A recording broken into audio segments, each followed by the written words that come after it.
आज हम लोग क्लास 10th की ट्रिग्नोमेट्रिक क्वेश्चन का जो मान होता है बच्चों को याद करने में काफ़ी ज़्यादा समस्या का पैदा करते हैं या दिक्कत होता है, उस चीज़ को हम लोग आज समझेंगे, याद नहीं करेंगे। ऐसे ट्रिक है, किताब में भी दिया होता है, मैं आपको बताना चाहूँगा, जो कि इस तरह से है। जैसे हम लोग यहाँ पे लिखते हैं पूर्ण संख्या 0, 1, 2, 3, 4, ठीक है। इस सभी में 4 से डिवाइड करेंगे, 4 से डिवाइड, ठीक है। और इस सब के ऊपर हम क्या लगा देंगे जी? रूट लगा देंगे, ठीक है। रूट लगा देंगे, ठीक है। तो इसके बाद डिवाइड करेंगे, 4 से डिवाइड करेंगे 0 में, जाहिर सी बात है 0 बार में आएगा और 0 का वर्गमूल 0 ही होती है, तो साइन 0 डिग्री का मान आ जाएगा 0। उसी तरह से कॉस में 1 का वर्गमूल 1 ही होता है, 4 का वर्गमूल 2 होता है, इसको डिवाइड नहीं करेंगे, ऐसे ही 1/2 रहने देंगे।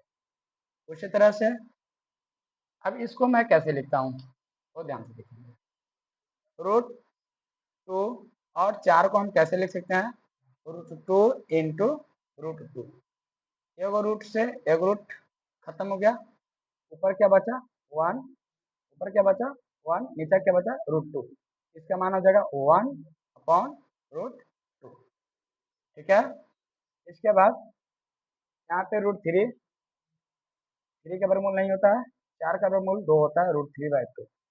4 में 4 से डिवाइड करेंगे तो 1 आएगा, 1 का वर्गमूल निकालेंगे तब 1 हो जाएगा। आप इसको वर्गमूल भी निकाल सकते हैं, 2, 2, 2 से 2 कटेगा तो 1 हो जाएगा। कॉस में क्या करते हैं, बस इसका उल्टा लिखते जाते हैं। जो 0 डिग्री का मान होगा साइन में, वह कॉस में 90 डिग्री का मान होगा, यानी कि यहाँ 0 तो कॉस में यहाँ पे 0 हो जाएगा। यहाँ 1/2 तो यहाँ पे हो जाएगा 1/2, यहाँ पे हो जाएगा 1/√2, ठीक है। यहाँ पे हो जाएगा √3/2 और यहाँ पे आ जाएगा 1। साइन कॉस को निकलना बहुत ही आसान है, उसी तरह से tan का भी निकलना बहुत आसान है। जैसे कि मैं आपको एक सूत्र बताया हूँ, tan थीटा बराबर होता है बुआ sin थीटा बटा cos थीटा। इसको निकाल लीजिए, थीटा की जगह पर आप कोई मान रख लेंगे, जैसे कि tan 0 डिग्री 0, sin 0 डिग्री का मान कितना है जी? 0। cos 0 डिग्री मान क्या है? 1। 1 से किसी भी 0 में डिवाइड करेंगे तो क्या मुझे आता है? 0 ही प्राप्त होता है, यहाँ पे 0 हो जाएगा। उसी तरह से यहाँ पे हम 30 डिग्री का लिखते हैं, 30 डिग्री। अब साइन 30 डिग्री का मान कितना होता है जी? 1/2 और कॉस 30 डिग्री का मान होता है √3/2, ठीक है।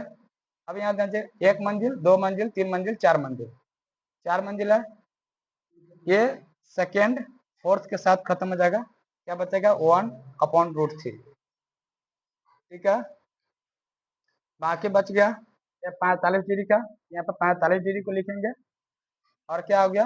यहाँ पे 1/√2 अपॉन 1/√2, ये 1/√2 1/√2 पूरा खलास हो जाएगा, क्या बचेगा? 1, क्या बचेगा? 1, ठीक है। उसी तरह से यहाँ पे भी 60 डिग्री निकालना होगा, 60 डिग्री के लिए ऐसे भी लिखेंगे, √3/2 अपॉन 1/2, ये 2 से 2 खत्म, क्या बचा? √3 बचा, तो इसका हो जाएगा √3। उसी तरह से आप 90 डिग्री का भी खुद से निकाल के बताइएगा, ठीक है।